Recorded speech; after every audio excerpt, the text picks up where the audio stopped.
विक्रम और करण दोनों भाई थे। दोनों मिलके अपने नाना नानी के गांव में अपने प्रोजेक्ट के लिए आए थे, जिनमें उन्हें भारतीय स्मारकों के बारे में लिखना था।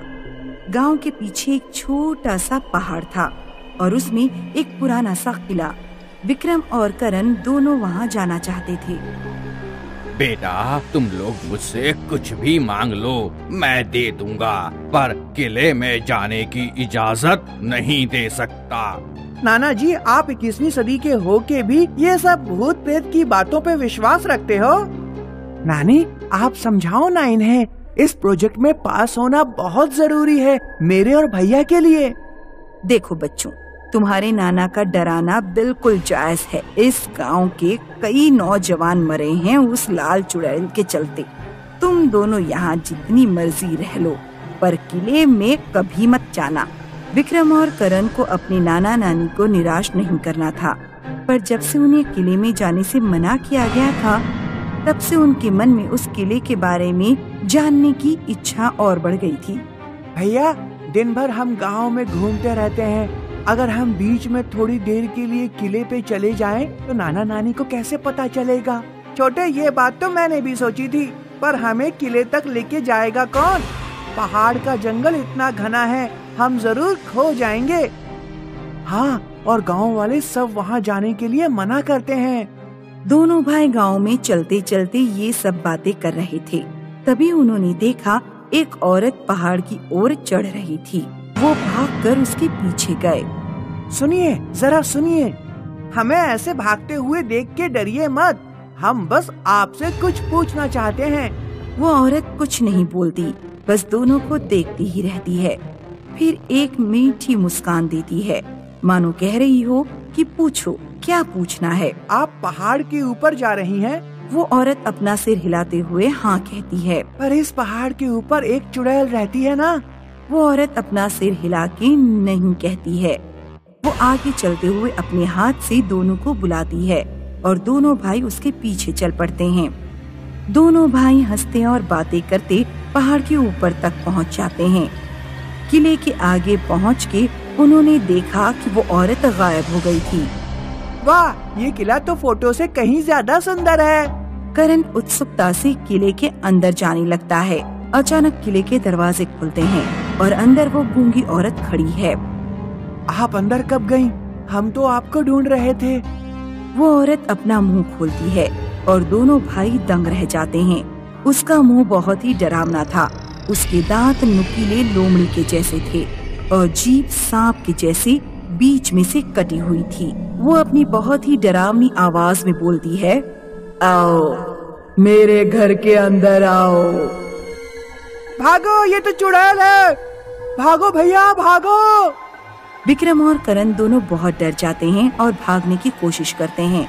विक्रम तो किले से थोड़ा दूर था, तो वो झट से मुड़ के भागने लगता है, पर करण किले के दरवाजे के बिल्कुल पास था और वो चुड़ैल अपनी जीभ को झट से लंबा करके करण को अंदर खींच लेती है। विक्रम भागता गया। जब तक वो गांव नहीं पहुंचा, वो नहीं रुका। पीछे मुड़ के देखने पे उसे दिखता है कि पहाड़ के ऊपर खून की बारिश हो रही है। विक्रम रोते हुए अपने नाना नानी के घर चला जाता है। विक्रम बेटा, क्या हुआ? तुम ऐसे बेहाल क्यों दिख रहे हो? नाना जी, वो करण, पहाड़, नाना जी मेरा भाई। विक्रम अच्छे से कुछ कह नहीं पाता, पर नाना जी उसकी बात समझ जाते हैं। मैंने मना किया था तुम दोनों को, मत जाओ ऊपर पहाड़ में, वहाँ खून की बारिश हो रही है। मतलब अब करण इस दुनिया में नहीं रहा। नाना नानी और विक्रम सब रोने लग जाते हैं। सारे गांव वाले भी पहाड़ के ऊपर हो रही खून की बारिश को देखकर दुख जताते हैं। दूसरी सुबह विक्रम उठ के उस चुड़ैल से बदला लेने की सोचता है। ये मुमकिन नहीं है विक्रम, उस चुड़ैल से आज तक कोई नहीं जीत पाया है।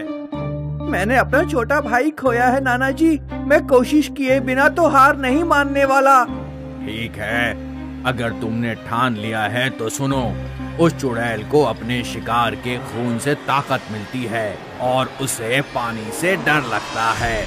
तो अगर किसी तरह हम उसे पानी से नहला दें या वो पानी में डूब जाए तो उसे मारा जा सकता है।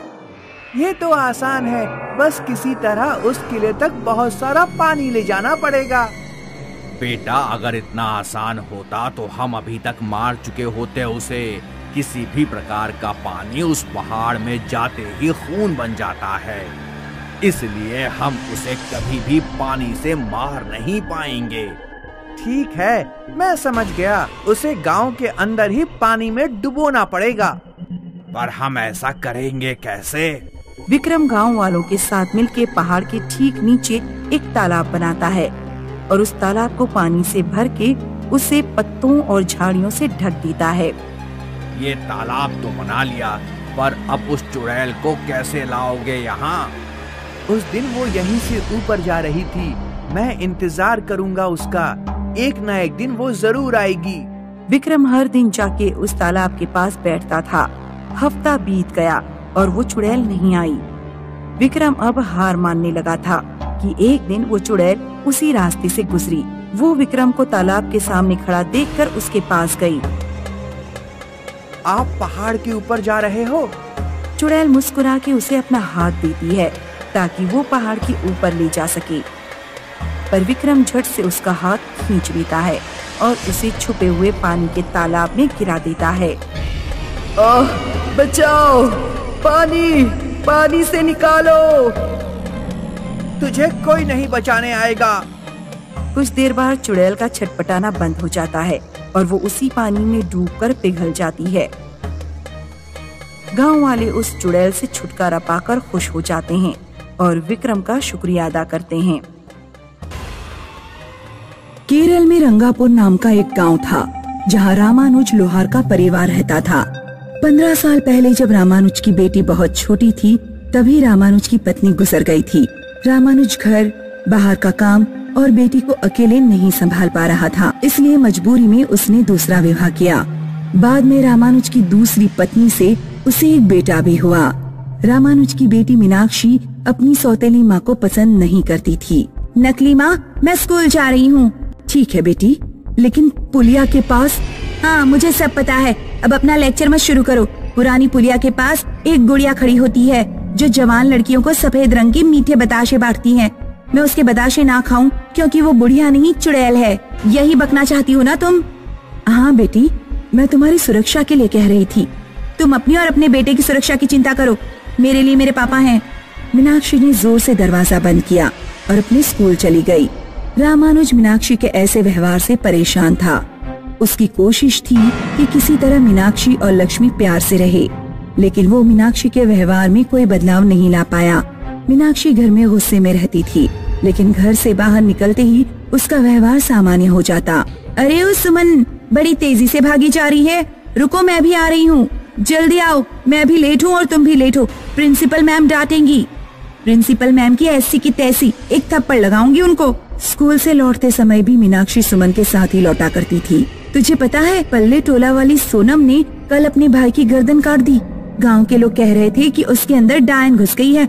शांति मौसी बता रही थी कि सोनम ने पुरानी पुलिया के पास खड़ी होने वाली बुढ़िया की दिए मीठे बताशे खा लिए थे। उस बुढ़िया को लोग क्यों इतना बदनाम करते हैं? मेरी एक बार उस बुढ़िया से बात हुई थी, बहुत प्यार से बोलती है। कभी जाना भी मत उसके पास, उसकी मीठी बातों के पीछे जरूर कुछ कालापन छुपा हुआ है। एक दिन मीनाक्षी जब स्कूल से घर लौटी तो घर पर कोई नहीं था, खाना भी बना हुआ नहीं था। अब ये नकली अम्मा अपने पूत के साथ कहाँ चली गई?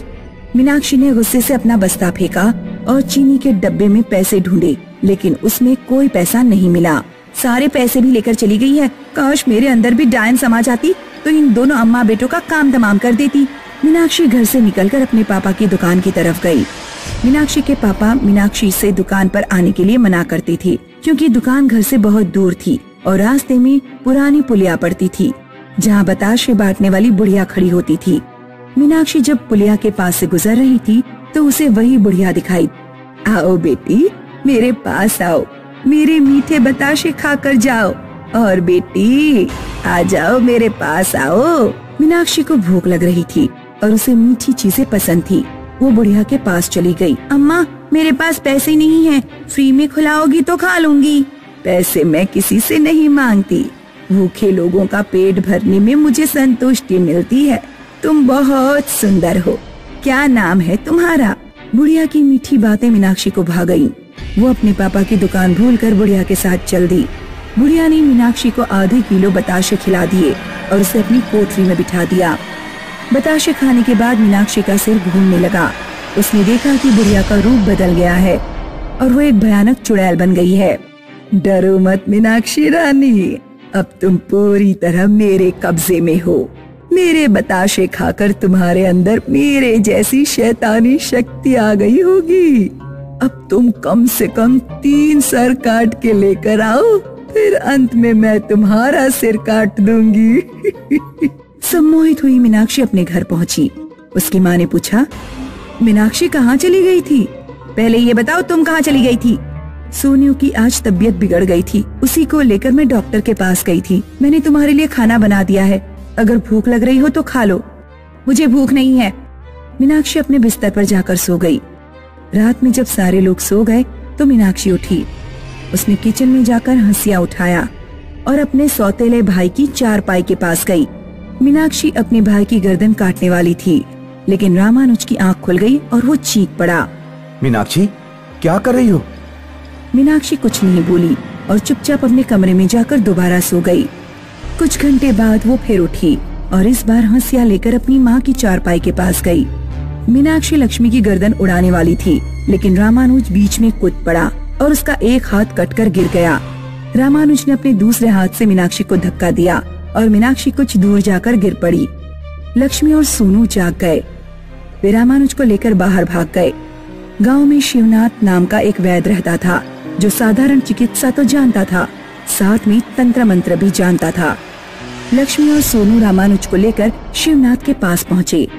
पहले तो शिवनाथ ने रामानुज की मरहम पट्टी की और फिर भस्म लेकर उसके घर पहुँचा। मीनाक्षी अपने घर पर लगे लक्ष्मी, सोनू और रामानुज के फोटो पर हंसिया मार रही थी। तुम्हारी बेटी तुम लोगों के सिर काटना चाहती है। लगता है उसने पुलिया वाली चुड़ैल के बतासे खा लिए हैं। तो अब क्या करें? हम अपना सिर तो नहीं कटवा सकते। जब तक वो तुम तीनों के सिर नहीं काट लेगी, तब तक शांत नहीं होगी। मैं तुम तीनों के जैसे मिट्टी के पुतले तैयार कर देता हूँ और उनके अंदर लाल रंग भर देता हूँ। शायद इससे काम बन जाए। शिवनाथ ने 3 पुतले तैयार कर दिए, जो बिल्कुल रामानुज, लक्ष्मी और सोनू जैसे दिख रहे थे। फिर वो उन पुतलों को लेकर मीनाक्षी के पास पहुँचा। मीनाक्षी, मैं तेरे तीनों दुश्मनों को ले आया हूँ। ले, इनके सिर काट ले और मुक्त हो जा। मीनाक्षी ने जोर से पुतलों में हंसिया मारा और तीनों के सिर अलग कर दिए। ऐसा करते ही वो बेहोश हो गई। शिवनाथ ने अपनी भस्म मीनाक्षी के माथे पर लगाई। तब मीनाक्षी को होश आया। मीनाक्षी को उस बुढ़िया के पास जाने नहीं देना है। अगर ये 3 महीने उसके पास नहीं गई तो फिर उसका प्रभाव मीनाक्षी के ऊपर से अपने आप खत्म हो जाएगा। इसीलिए मीनाक्षी पर तुम्हें कड़ी नजर रखनी होगी। ऐसा कहकर शिवनाथ चला गया।